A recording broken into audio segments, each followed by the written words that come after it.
अगर straight of Hormuz 24 घंटे के लिए बंद हो जाए तो इसका दुनिया पर क्या असर होगा। स्ट्रेट ऑफ हॉर्मूज एक पतला सा समुद्री रास्ता है, सिर्फ 33 किलोमीटर चौड़ा, जो पर्शियन गल्फ को अरेबियन सी से कनेक्ट करता है।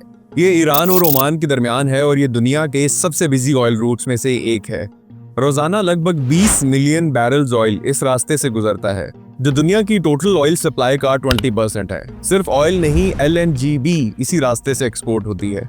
Saudi Arabia, Iran, Iraq, UAE, Kuwait, Qatar, ये वो मुल्क हैं जो इस रास्ते से अपना ऑयल एक्सपोर्ट करते हैं।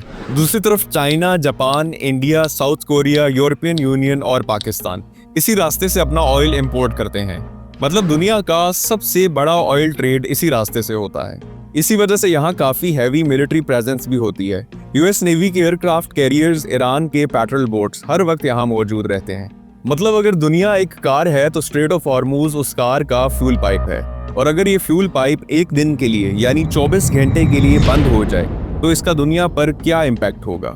सबसे पहला असर ग्लोबल ऑयल प्राइसेस पर नजर आएगा। जैसे ही स्ट्रेट ऑफ हॉर्मूज के बंद होने की खबर आएगी तो मार्केट में एक पैनिक फैल जाएगा। ऑयल एक कमोडिटी है, जहां डिमांड या सप्लाई का बैलेंस थोड़ा भी बिगड़ जाए वहां ऑयल प्राइसेस आसमान को छूने लगती हैं। 2011 में जब ईरान ने सिर्फ धमकी दी थी हॉर्मूज को बंद करने की, ऑयल प्राइसेस 3 दिन में 5% तक बढ़ गई थी। तो अगर ये सच में बंद हो जाए तो ऑयल प्राइसेस 10 से 15% या इससे भी ज्यादा बढ़ जाएंगी। जैसे ही प्राइसेस बढ़ने लगेगी, हर कंट्री और हर कंपनी अपनी सप्लाई सिक्योर करने में लग जाएगी। जैसे रीसेंट यूएन ईरान टेंशंस में पाकिस्तान ने इमरजेंट बेसिस पर 140 मिलियन लीटर्स ऑयल इंपोर्ट करने का ऑर्डर दे दिया था। ऑयल टैंकर्स बुक होने लग जाएंगे, स्टॉक पाइलिंग शुरू हो जाएगी। हर कोई चाहेगा कि उनके पास ज्यादा से ज्यादा फ्यूल हो, जितना ज्यादा उतना बेहतर। ये इसलिए क्योंकि ऑयल एनर्जी सेक्टर में बैकबोन होता है और अगर ऑयल नहीं होगा तो इलेक्ट्रिसिटी नहीं होगी और ना ही ट्रेड पॉसिबल हो पाएगा।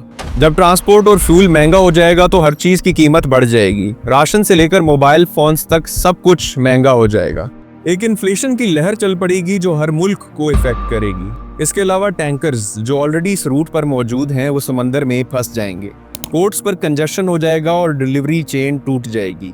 पाकिस्तान जैसे ऑयल इंपोर्टिंग कंट्रीज सबसे ज्यादा सफर करेंगे क्योंकि हमारी इकोनॉमी ऑलरेडी कमजोर है। पेट्रोल की प्राइसेस कुछ ही घंटों में 260 से सीधा 400 या 500 रुपए लीटर तक चली जाएगी। दूसरी तरफ इन्वेस्टर्स का कॉन्फिडेंस गिर जाएगा, स्टॉक मार्केट में भूचाल आ जाएगा। एयरलाइंस, ट्रांसपोर्ट और मैन्युफैक्चरिंग कंपनीज के शेयर्स नीचे गिरना शुरू हो जाएंगे। पूरी दुनिया के स्टॉक मार्केट्स रेड जोन में आ जाएंगी। एयरलाइंस जेट फ्यूल के लिए ऑयल पर डिपेंड करती हैं। ऑयल प्राइसेस ज्यादा होने पर फ्लाइट्स कैंसिल होने लगेंगी और जो कैंसिल नहीं होंगी उनकी टिकट प्राइसेस 2 या 3 गुना बढ़ जाएंगी। शिपिंग कंपनीज सरचार्ज लगा देंगी और इंपोर्ट्स महंगी हो जाएंगी। मतलब ये कि ज्यादा पैसे देकर भी चीज वक्त पर नहीं मिलेगी। और ये सब कुछ स्ट्रेट ऑफ हॉर्मूज के सिर्फ 24 घंटे के लिए बंद होने से होगा।